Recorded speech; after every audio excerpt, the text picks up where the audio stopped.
नमस्कार दोस्तों, शिवाय ऑनलाइन क्लासेज में आपका स्वागत है। लगातार हमारे साथ बने रहने के लिए आप सभी को धन्यवाद। पिछले वीडियो में हम चर्चा कर रहे थे संविधान के पार्ट फर्स्ट, संघ व उसके राज्य क्षेत्र। संघ व उसके राज्य क्षेत्र। संघ व उसके राज्य क्षेत्र। अब देखो दोस्तों, हम इसके ऊपर चर्चा कर रहे थे।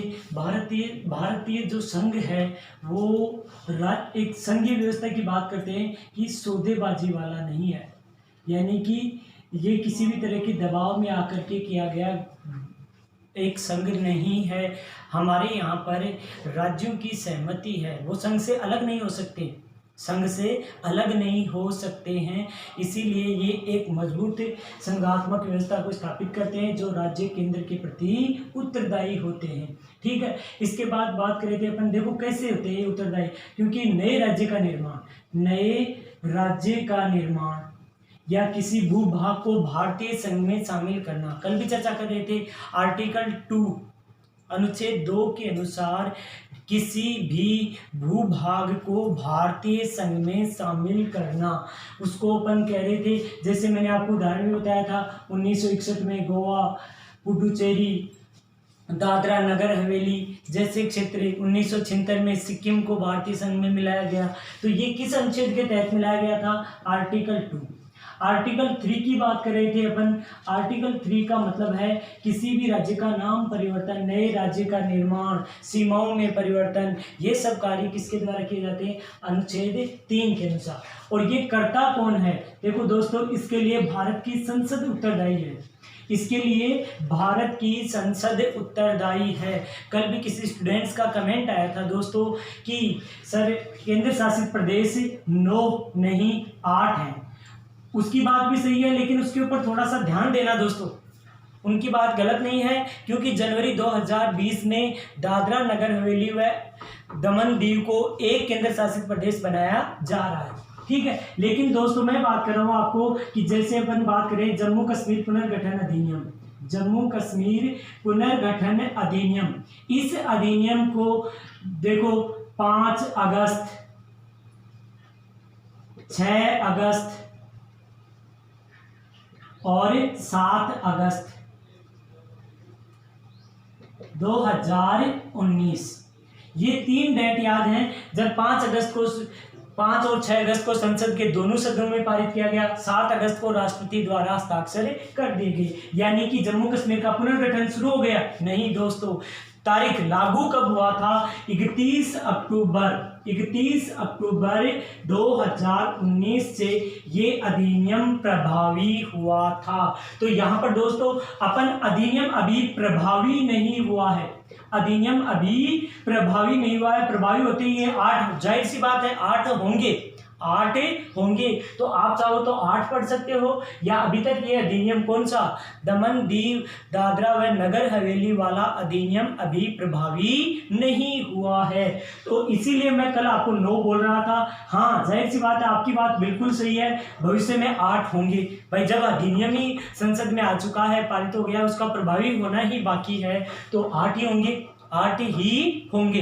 तो जो भी आप याद रखो, लेकिन दोनों चीजें याद रखना कि अपन बात कल की करंट की बात कर रहे थे। कल तक तो अपने क्या थे, 9 ही थे, लेकिन आगे अधिनियम जैसे प्रभावी होगा आपके कितने हो जाएंगे? 8 हो जाएंगे। तो आपकी बात भी बिल्कुल सही है, लेकिन ये चीज वाली थोड़ा सा कंफ्यूज आपका दूर हो जाए ऐसे कि 31 अक्टूबर 2019 को प्रभावी हुआ था आपका अधिनियम, लेकिन पारित तो 5 अगस्त को ही 7 अगस्त को ही पारित हो चुका था। तो ऐसी बात है, कोई बात नहीं इसकी। यहां से अपने लिए जो सबसे इंपॉर्टेंट क्वेश्चन है, किसी भी तरह के राज्य में कोई बदलाव करना हो, वो अधिकार किसके पास है? भारत की संसद के पास है। ये वाला क्वेश्चन आपके लिए बहुत इंपॉर्टेंट है दोस्तों। मान लीजिए जैसे अपन बात करें 2 जून 2014 को कौन सा राज्य बना? तेलंगाना बना। कौन सा राज्य बना? तेलंगाना राज्य बना। कोई बात नहीं है, आपकी बात बिल्कुल सही है। लेकिन उससे पहले आंध्र प्रदेश ही था, आंध्र प्रदेश ही था। तो आंध्र प्रदेश सरकार द्वारा ये सिफारिश की गई कि हमारे इस क्षेत्र को अलग राज्य का दर्जा दिया जाए। तो कोई भी राज्य सिर्फ सिफारिश कर सकता है। ममता बनर्जी बार बार सिफारिश कर रही है केंद्र सरकार के साथ कि हमारे पश्चिम बंगाल का नाम पश्चिम बंगा किया जाए। तो वो सिफारिश करती है, उस सिफारिश को लागू या पारित करने का कार्य कौन करेगी? संसद करेगी। राज्य की भूमिका तो सिर्फ सिफारिश करने भर की है, उसको लागू करने का कार्य किसका है? भारत की संसद का है। तो ये दोस्तों बिल्कुल क्लियर कर लेना कि ये सिस्टम क्या है, क्योंकि कोई भी राज्य या कोई भी भूभाग सिफारिश करेगा, उस सिफारिश को भारतीय संसद साधारण बहुमत, याद रखना किस बहुमत के द्वारा? साधारण बहुमत द्वारा पारित कर देती है। विशिष्ट बहुमत की आवश्यकता नहीं होती है। भाग 1 में परिवर्तन के लिए विशिष्ट बहुमत की आवश्यकता नहीं होती है। अब बात कर रहे थे अपन, इनके ऊपर चर्चा कर रहे थे कि भारतीय संघ में आज राज्य कितने हैं? तो आपका नया टॉपिक है राज्यों का पुनर्गठन। राज्यों का पुनर्गठन जाहिर सी बात है हमारे लिए जानना बहुत ही जरूरी है दोस्तों, क्योंकि जिस समय अपन बात कर रहे हैं कि 1 नवंबर 1956 को 14 राज्य थे, आज 28 राज्य हो गए और 8 केंद्र शासित प्रदेश हो गए। तो ये आप जो प्रक्रिया समझ रहे हो, इस प्रक्रिया के ऊपर थोड़ा सा गौर करना दोस्तों। सबसे पहले अपन बात करते हैं राज्यों का पुनर्गठन। आपका टॉपिक शुरू हो रहा है। इस टॉपिक पर पुनर्गठन के लिए जो आयोग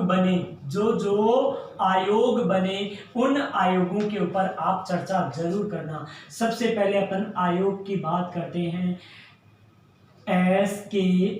धर आयोग। इसको धर आयोग भी बोलते हैं दोस्तों। कौन सा आयोग? एस.के. धर आयोग।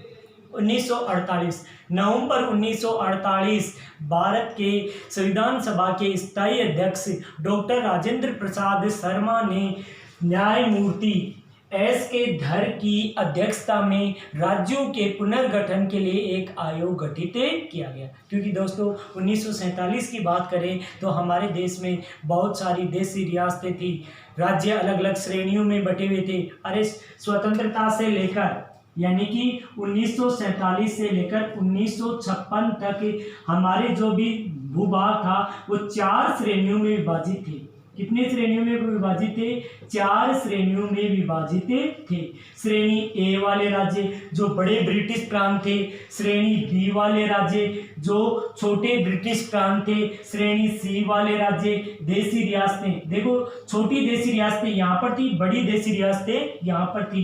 डी श्रेणी वाले क्षेत्र जो स्वतंत्र भूभाग वाले राज्य थे। तो 4 श्रेणियों में राज्यों को बांटा गया था। और आज देखते हो ये श्रेणी नहीं है, क्योंकि ये श्रेणी कब तक रही थी? 1956 तक। तो अब इन राज्यों का पुनर्गठन कैसे किया जाए, ये हमारे संविधान निर्माताओं के सामने एक प्रश्न बनकर आ गया कि कैसे किया जाए। इसके लिए एक आयोग गठित किया गया। कौन सा? एस.के. धर आयोग। कब गठित किया गया था दोस्तों? 1948। कब किया गया था? 1948। किसकी अध्यक्षता में? न्यायमूर्ति एस.के. धर की अध्यक्षता में एक राज्य पुनर्गठन आयोग गठित किया गया। इस आयोग ने अपनी सिफारिश पेश की। इस आयोग ने अपनी सिफारिश पेश की कि राज्यों का पुनर्गठन प्रशासनिक सुविधा के आधार पर होना चाहिए। राज्यों का पुनर्गठन प्रशासनिक सुविधा के आधार पर होना चाहिए। प्रशासनिक, क्योंकि दोस्तों ये वो समय था जब भारत का स्वतंत्रता के साथ साथ पुनर्गठन का मुद्दा बहुत जोर से उठाया जा रहा था। विभिन्न क्षेत्रों की एक डिमांड आ रही थी कि राज्यों का पुनर्गठन भाषा के आधार पर किया जाए, लेकिन इस आयोग ने भाषा को अस्वीकार किया और कहा कि प्रशासनिक सुविधाओं के आधार पर राज्यों को विभाजित किया जाए। तो दोस्तों दूसरा आयोग नंबर 2 आयोग की बात करते हैं,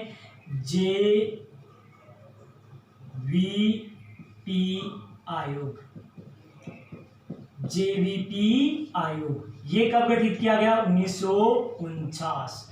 ये कब गठित किया गया? 1949। जेवीपी आयोग का संबंध किससे है? राज्यों के पुनर्गठन के लिए एक आयोग गठित किया गया था दोस्तों, और इस आयोग का नाम था JVP. J for Jawaharlal Nehru, Jawaharlal Nehru.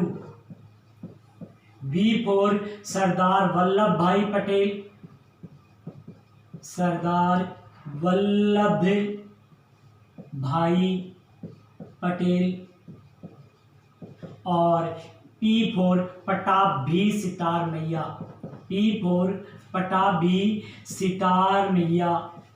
तो दोस्तों राज्यों के पुनर्गठन की अगली चर्चा करें, क्योंकि एस के धर की मांगों को भी नहीं माना गया। क्या सिफारिश की थी उन्होंने?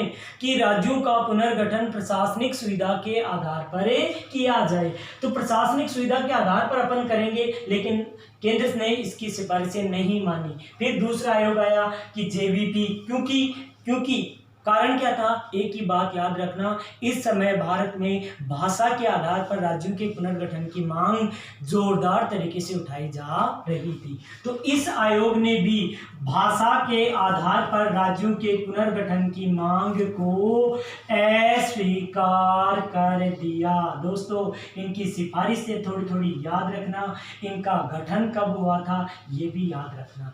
और इस आयोग में 3 व्यक्ति थे। देखो दोस्तों इंपॉर्टेंट क्वेश्चन है, निम्न में से कौन सा जेवीपी आयोग का सदस्य नहीं था? तो कितने थे? 3। जवाहरलाल नेहरू, सरदार वल्लभ भाई पटेल, पटाभी सितारे मैया। दोस्तों अब आता अपना सबसे इंपॉर्टेंट आयोग, कौन सा आयोग? राज्य पुनर्गठन आयोग 1953। उसके ऊपर चर्चा करने से पहले अपन आपको थोड़ा सा डिटेल से बता रहे हैं। बात करते हैं 1952 की, बात करते हैं 1952 की। तेलुगु भाषी क्षेत्र कौन सा? आज का आंध्र प्रदेश वाला इलाका, आज का आंध्र प्रदेश वाला इलाका जहां पर तेलुगु भाषा बोली जाती थी। इस भाषाई क्षेत्र में जोरदार तरीके से आंदोलन शुरू हो गया। सरकार ने कोई ध्यान नहीं दिया। इस आंदोलन का नेता था पोट्टी श्री रामालू। पोट्टी श्री रामालू तेलुगु भाषी क्षेत्र के लिए आंदोलन कर रहे थे कि हमारा भाषाई आधार पर आंध्र प्रदेश राज्य बनाया जाए। सरकार ने कोई ध्यान नहीं दिया तो रामजी महाराज अनशन पर बैठ गए और 65 दिन की भूख हड़ताल के बाद इनकी मृत्यु हो गई। 65 दिन की भूख हड़ताल के बाद इनकी मृत्यु हो गई। दोस्तों एक चीज याद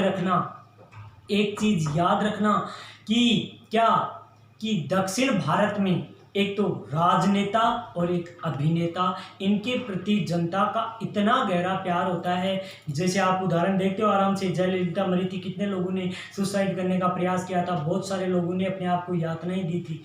तो यहाँ पर ये परंपरा ही है। अब जो बड़ा नेता इनका मर गया तो क्या वो किसी को बख्शेंगे? नहीं। और तीव्र आंदोलन शुरू हो गया, हिंसक वारदातें होने लग गई, तोड़ फोड़ शुरू कर दी गई। तब जाकर के सरकार के कान पर जूं रेंगी तो तेलुगु भाषी क्षेत्र को नया राज्य बनाया गया। और इस नए राज्य का नाम क्या था दोस्तों?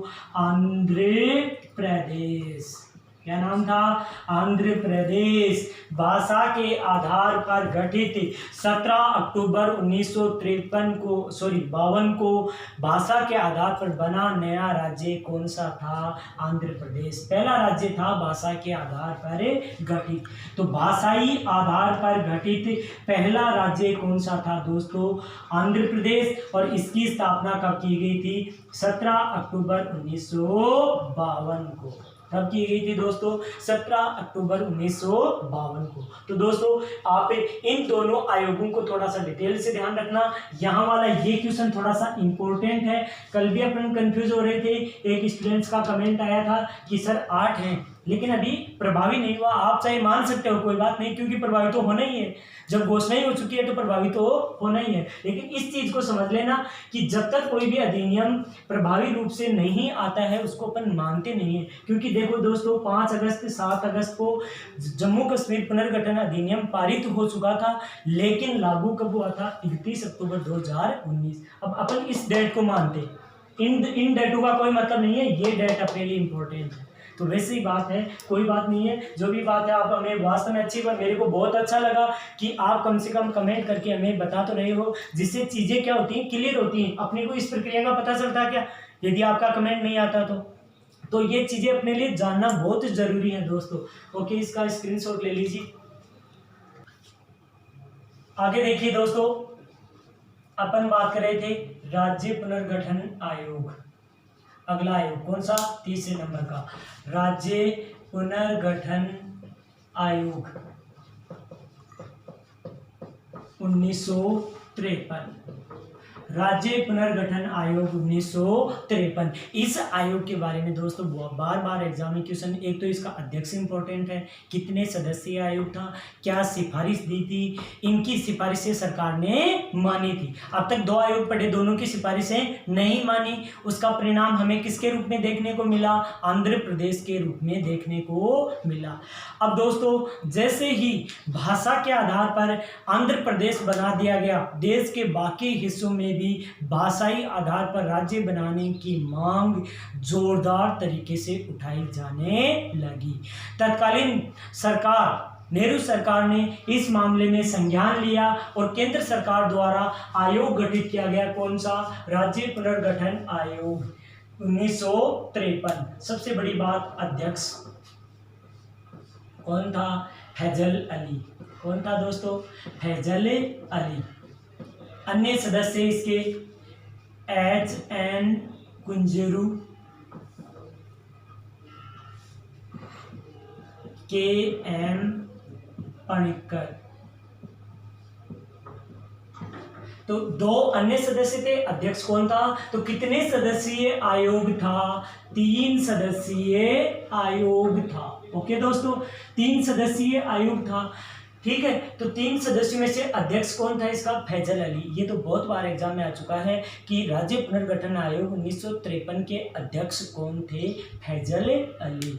फैजल अली साहब की अध्यक्षता में इस आयोग ने पूरे भारत का भ्रमण किया और सरकार के सामने एक ही मांग रखी कि यदि भारत के टुकड़े होने से बचाना है तो एक ही समाधान है। क्या? राज्यों का पुनर्गठन किसके आधार पर कीजिए? भाषा के आधार पर कीजिए, वरना इतने टुकड़े हो जाएंगे कि आपके समझ से बाहर हो जाएगा। ठीक है, तो दोस्तों इनकी सिफारिश क्या थी? याद रखना, सिफारिश इंपॉर्टेंट क्वेश्चन है। राज्यों का पुनर्गठन भाषा के आधार पर किया जाए, भाषा के आधार पर किया जाए। ओके दोस्तों, कब? 1955 में इन्होंने अपनी सिफारिश पेश की। 1955 में, 53 में गठित हुआ था, सिफारिश कब पेश की? 1955। इस बार सरकार को मजबूरी में इस आयोग की सिफारिश माननी पड़ी और मान करके क्या किया गया? राज्य पुनर्गठन अधिनियम, राज्य पुनर्गठन अधिनियम लाया गया। किसमें? संसद में। राज्यों का पुनर्गठन करने का अधिकार किसका है? संसद का है। और इस अधिनियम को 1 नवंबर 1956 को पारित कर दिया गया। तब दोस्तों इस अधिनियम की डेट याद रखना, ये डेट आपके लिए विशेष रूप से राजस्थान जीके के लिए बहुत इंपॉर्टेंट है, क्योंकि राजस्थान का एकीकरण भी 1 नवंबर 1956 को ही पूरा हुआ था दोस्तों, 1 नवंबर 1956। इस अधिनियम के साथ साथ राज्यों का पुनर्गठन, कितने राज्य 14 राज्य, कितने केंद्र शासित प्रदेश बताइए दोस्तों, 6। कितने केंद्र शासित प्रदेश? 6 तो केंद्र शासित प्रदेश बनाए गए और 14 राज्य। इस अधिनियम के तहत सभी राज्यों की श्रेणियां समाप्त कर दी गई। इस अधिनियम के तहत प्रत्येक राज्य का एक राज्यपाल होगा, जिसकी नियुक्ति केंद्र सरकार द्वारा की जाएगी। तो ये सारे के सारे इंपॉर्टेंट प्रावधान आपके 1 नवंबर 1956 से ही प्रभावी हुए थे। तो दोस्तों इस अधिनियम की सिफारिशें लागू हो चुकी थी। कब लागू हुई? 1 नवंबर 1956। इसी के साथ 14 राज्य व 6 केंद्र शासित प्रदेश बनाए गए। ओके दोस्तों, इससे आगे अपन बात करते हैं राज्यों का पुनर्गठन। यही नहीं रुका, इसको आगे भी चर्चा करते हैं। तो इसका स्क्रीनशॉट ले लीजिए दोस्तों।